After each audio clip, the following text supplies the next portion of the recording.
ఉదయం 8 గంటల నుంచే బాణుడు బగబగమంటున్నాడు. నడినెత్తి మీదకు సూర్యుడు చేరేలోగా భూమి అగ్నిగుండంలా మారుతుంది. ఎండ సురుమంటుంది. అయితే సాధారణంగా ఇలాంటి పరిస్థితులు సమ్మర్లో మే నెల మధ్యలో చూస్తుంటాం. కానీ 1901 నాటికి రికార్డును బ్రేక్ చేస్తూ మొదటిసారి ఈ ఏడాది ఏప్రిల్లోనే ఉష్ణోగ్రతలు భారీగా నమోదయ్యాయి. దేశవ్యాప్తంగా చాలా ప్రాంతాల్లో ఏప్రిల్లో వడగాలులు మనుషులను ఉక్కిరిబిక్కిరి చేశాయి. దీంతో మే నెలలో మరింత ఎండలు వడగాలులు తప్పవని వాతావరణ శాఖ హెచ్చరికలు జారీ చేసింది. ఉష్ణోగ్రతలు చాలా ప్రాంతాల్లో మరింత పెరిగే అవకాశాలున్నాయి. 11 రోజుల పాటు వడగాలులు వీచే అవకాశాలున్నాయని అంచనా వేసింది. ఇప్పటికే 2023 అత్యంత వేడి సంవత్సరంగా రికార్డులకెక్కింది. భారత వాతావరణ విభాగం ఏప్రిల్ 5 నుంచి 7 వరకు 15 నుంచి 30 వరకు వడగాలులు వీచినట్లుగా తెలిపారు.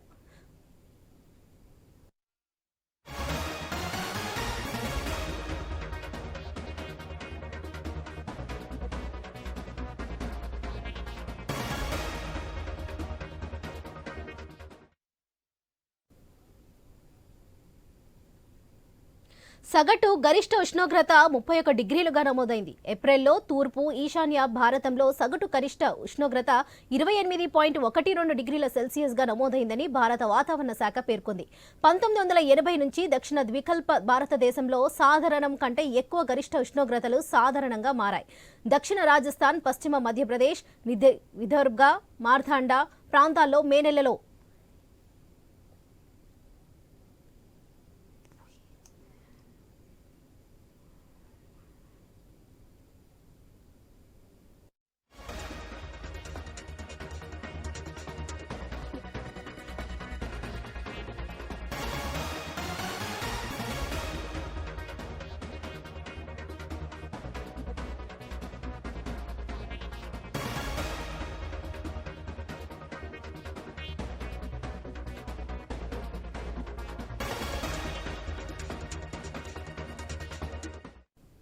ఉదయం 8 గంటల నుంచే బాణుడు భగభగమంటున్నాడు. నడినెత్తి మీదకి సూర్యుడు చేరేలోగా భూమి అగ్నిగుండంలా మారుతుంది. ఎండ సురుమంటుంది. అయితే సాధారణంగా ఇలాంటి పరిస్థితులు సమ్మర్లో మే నెల మధ్యలో చూస్తుంటాం. కానీ 1901 నాటి రికార్డును బ్రేక్ చేస్తూ మొదటిసారి ఈ ఏడాది ఏప్రిల్లోనే ఉష్ణోగ్రతలు భారీగా నమోదయ్యాయి. దేశవ్యాప్తంగా చాలా ప్రాంతాల్లో ఏప్రిల్లో వడగాలులు మనుషులను ఉక్కిరిబిక్కిరి చేస్తున్నాయి. దీంతో మే నెలలో మరింత ఎండలు వడగాలులు తప్పవని వాతావరణ శాఖ హెచ్చరికలు జారీ చేసింది.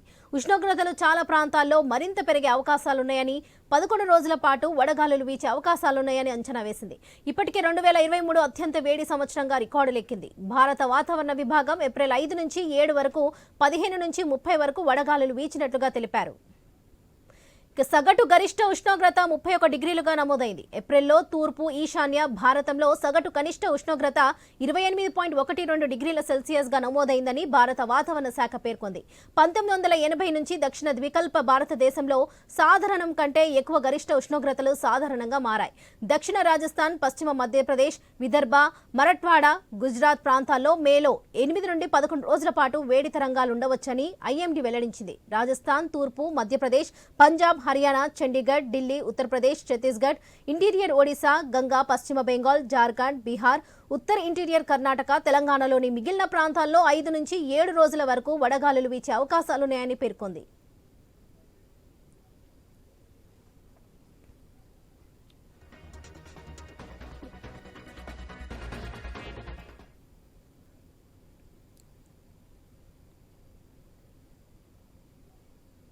అయితే సాధారణంగా ఉత్తర భారతం, మధ్య భారతం, ద్వికల్ప భారత పరిసర ప్రాంతాల్లోని మైదాన ప్రాంతాల్లో దాదాపు 3 రోజుల పాటు వడగాలులుంటాయి.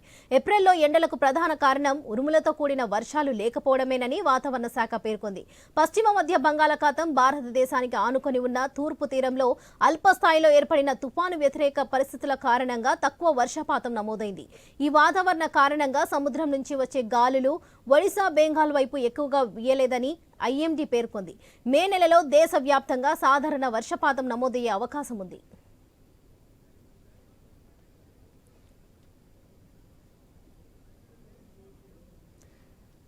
ఇక భానుడు బగబగమంటున్నాడు. నడినెత్తి మీదకు సూర్యుడు చేరేలోగా భూమి అగ్నిగుండంలా మారుతుంది. ఇక ఎండల తీవ్రతకు సంబంధించి మరిన్ని అప్డేట్స్ మా ప్రతినిధి లహరి అందిస్తారు. లహరి, చెప్పండి. వరలక్ష్మి, దేశవ్యాప్తంగా రికార్డు స్థాయిలో ఎండలు మండిపోతున్నాయని చెప్పుకోవచ్చు. ఈ నెలలో 8 రోజుల వరకు కూడా వడగాలుల తీవ్రత అధికంగా ఉంటుందని చెప్పేసి ఐఎండీ ఓవైపు అంచనాలు వేస్తుంది. దేశంలో పలు చోట్ల కూడా 46 డిగ్రీలు దాటుతున్నాయి. అది గరిష్ట ఉష్ణోగ్రతలు కూడా నమోదవుతున్నాయి. ఈ దక్షిణ రాజస్థాన్ అలాగే పశ్చిమ మధ్యప్రదేశ్, విదర్భ, గుజరాత్ లో వడగాల్పులు అధికంగా వీస్తున్నాయని చెప్పేసి కూడా ఐఎండీ పేర్కొనడం జరిగింది. సో మేలో సాధారణం కంటే అధిక ఉష్ణోగ్రతలు కూడా నమోదయ్యే ఛాన్స్ ఉందని చెప్పేసి ఓవైపు వాతావరణ శాఖ అధికారులు కూడా పేర్కొనడం జరుగుతుంది. మనం చూసుకోవచ్చు మార్చి, ఏప్రిల్ కంటే ఏప్రిల్ లో చూసాము దాదాపు వడగాల్పుల తీవ్రత, వేడి, ఉక్కపోతతో మనము సాధారణ ప్రజలు చాలా మంది కూడా ఇబ్బంది పడిపోయారు. కానీ ఇప్పుడు మే నెలలో ఎంట్రీ ఇచ్చాము. ఇప్పుడు మే నెలలో సాధారణ కంటే అధిక ఉష్ణోగ్రతలు నమోదవుతున్నాయంటే కూడా చాలా మందిలో భయానక పరిస్థితులు ఏర్పడాయని చెప్పుకోవచ్చు. ఎందుకంటే ఇళ్ల నుంచి బయటికి రావాలంటే కూడా చాలా మంది జంకుతున్నటువంటి పరిస్థితి. ఇప్పటికే మనం చూసుకోవచ్చు చాలా మంది పలు చోట్ల జిల్లాల్లో కూడా వడదెబ్బ తగిలి 5-6 మంది కూడా మరణించడం జరిగింది. ఈ వడదెబ్బ తగిలితే ఆల్మోస్ట్ మామూలు మనిషిలానే ఉంటాడు. ఆఫ్టర్ 4 days తర్వాత ఆ ప్రభావం ఉంటుంది.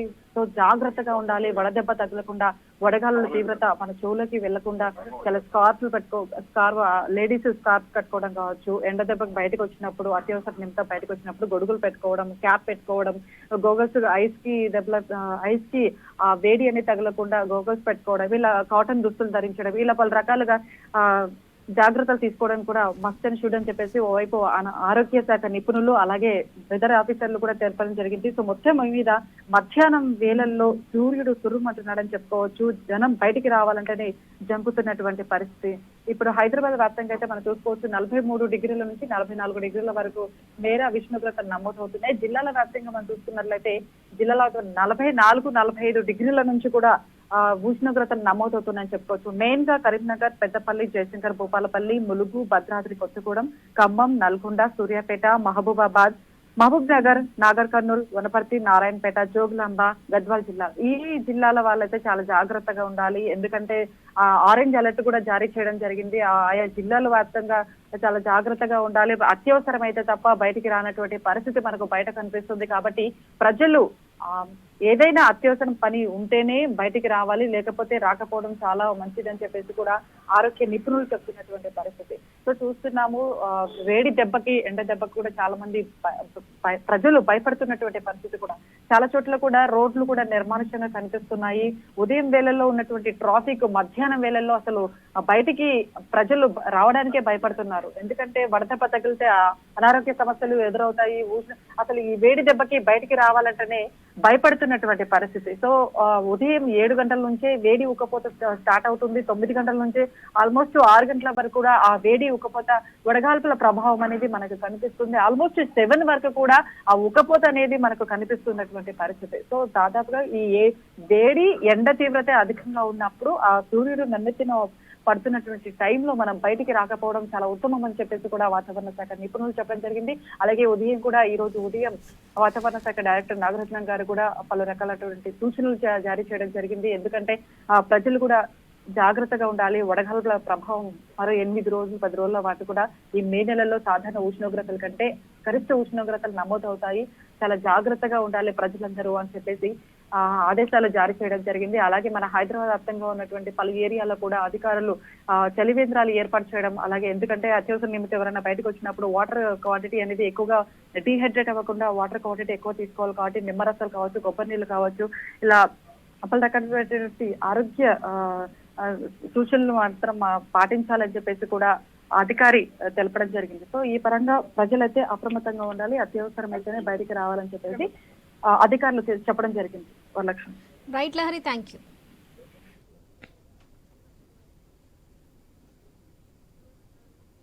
దేశవ్యాప్తంగా చాలా ప్రాంతాల్లో ఏప్రిల్లో వడగాలులు మనుషులను ఉక్కిరిబిక్కిరి చేశాయి. దీంతో మే నెలలో మరింత ఎండలు, వడగాలులు తప్పవని వాతావరణ శాఖ హెచ్చరికలు జారీ చేసింది.